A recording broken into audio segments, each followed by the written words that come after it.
जय शिवराय मित्रांनो. मित्रांनो, 10वी तसेच 12वीच्या माझ्या सर्व उत्तीर्ण झालेल्या लाडक्या मित्रांना खूप खूप मनपूर्वक शुभेच्छा. तसेच जे विद्यार्थी या एक्झाममध्ये उत्तीर्ण होऊ शकलेले नाहीत, अशा सर्व माझ्या लाडक्या भावा-बहिणींना पुन्हा एकदा या एक्झाममध्ये रिअपिअर होण्याकरिता मनपूर्वक शुभेच्छा. तुम्ही नक्कीच खूप प्रयत्न करा आणि येणाऱ्या एक्झाममध्ये पुन्हा एकदा एक्झाम देऊन क्रॅक करा. ठीक आहे. तर मित्रांनो, आता जे काही 10वीचे विद्यार्थी आहेत, ते विद्यार्थी उत्तीर्ण झाल्यानंतर 11वीच्या ॲडमिशनकरिता प्रोसेस करतात. तर आता 11वीची जी काही ॲडमिशन प्रोसेस आहे, ही प्रोसेस यावर्षीपासून सर्वत्र ऑनलाईन राहणार आहे. मित्रांनो, याच्या अगोदर फक्त काही विभागाकरिता ऑनलाईन प्रोसेस होती आणि काही विभागाकरिता ती प्रोसेस ऑफलाईन करण्यात आलेली होती.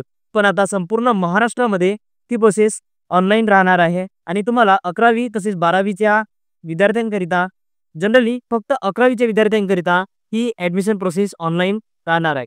तर मित्रांनो, त्याकरिता तुम्हाला सर्वप्रथम ऑनलाईन नोंदणी करावी लागते.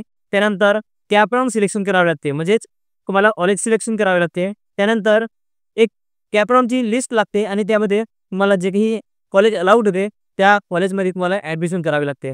पण मित्रांनो, ही ॲडमिशन प्रोसेस कधीपासून स्टार्ट होणार आहे, हा प्रश्न आपल्या सर्वांनाच उठलेला हो का?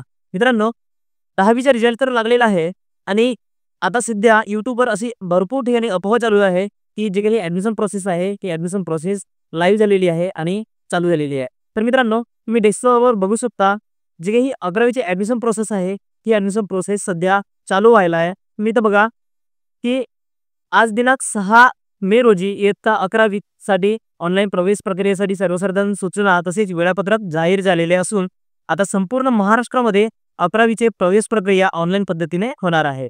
म्हणजेच मी तुम्हाला सांगितल्याप्रमाणे आता संपूर्ण महाराष्ट्रामध्ये हे 11वीचे ॲडमिशन फक्त आणि फक्त ऑनलाईनरित्या केले जाणार आहे आणि जे काही उरलेले कॉलेज आहेत ते कॉलेज मग ऑफलाईनरित्या यामध्ये समाविष्ट करणार आहे.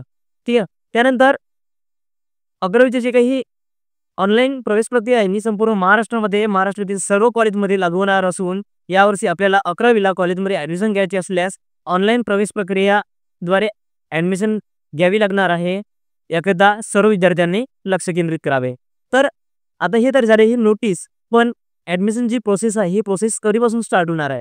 तर मित्रांनो, तुम्ही इथं बघू शकता, इथं एक टाइम टेबल दिलेलं आहे.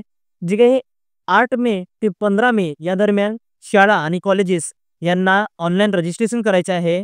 त्यानंतर विभागीय शिक्षण संचालक व शिक्षणाधिकारी माध्यमिक यांनी उच्च माध्यमिकच्या शाखांची माहिती प्रमाणित करणे, म्हणजे जे काही शिक्षण विभाग आहे ते 8 मे ते 16 मे या दरम्यान या कॉलेजांना जे काही प्रमाणीकरण आहे प्रमाणीकरण करण्यात येणार आहे. त्यानंतर मग विद्यार्थ्यांचं जे काही रजिस्ट्रेशन आहे ते रजिस्ट्रेशन आपल्याला 19 मे ते 28 मे या दरम्यान आपल्याला ऑनलाईन करावे लागणार आहे. त्यानंतर विद्यार्थ्यांची प्राधान्यक्रम भरणे, म्हणजेच तुम्हाला जे काही कॅपराउंड आहे ते कॅपराउंड सादर करणे, जे काही प्रेफरन्स आहे ते प्रेफरन्स सिलेक्ट करणे 19 मे ते 28 मे या दरम्यान तुम्हाला करण्यात येणार आहे.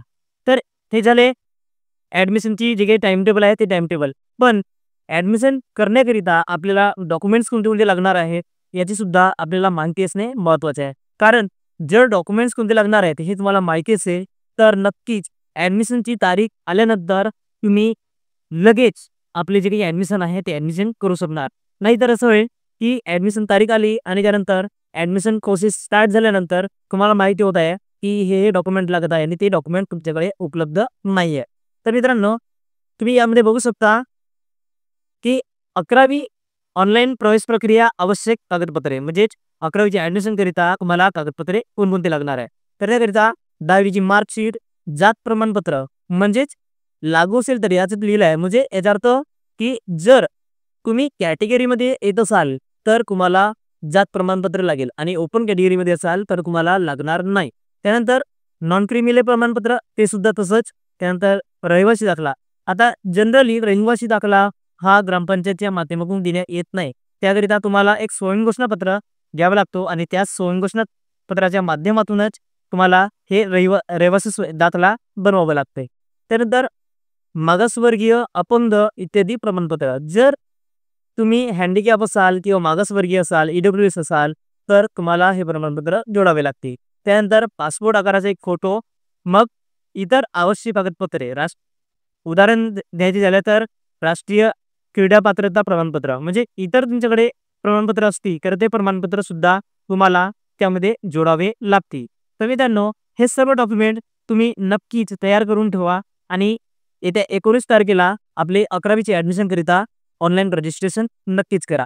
तर मित्रांनो, तुम्हाला 11वीचे ॲडमिशन लवकरात लवकर करण्यात यावं याकरिता आपल्या चॅनलला सबस्क्राईब करून ठेवा, कारण 11वीचे ॲडमिशन सुरू होताच तुम्हाला आपल्या चॅनलच्या माध्यमातून लवकरात लवकर कळवण्यात येईल. तसेच आजची ही व्हिडिओ तुम्हाला खूप माहितीपूर्ण वाटली असेल तर नक्कीच व्हिडिओला लाईक करा, चॅनलला सबस्क्राईब करा. भेटूया असेच एखाद्या महत्त्वपूर्ण व्हिडिओमध्ये. तोपर्यंत जय हिंद मित्रांनो.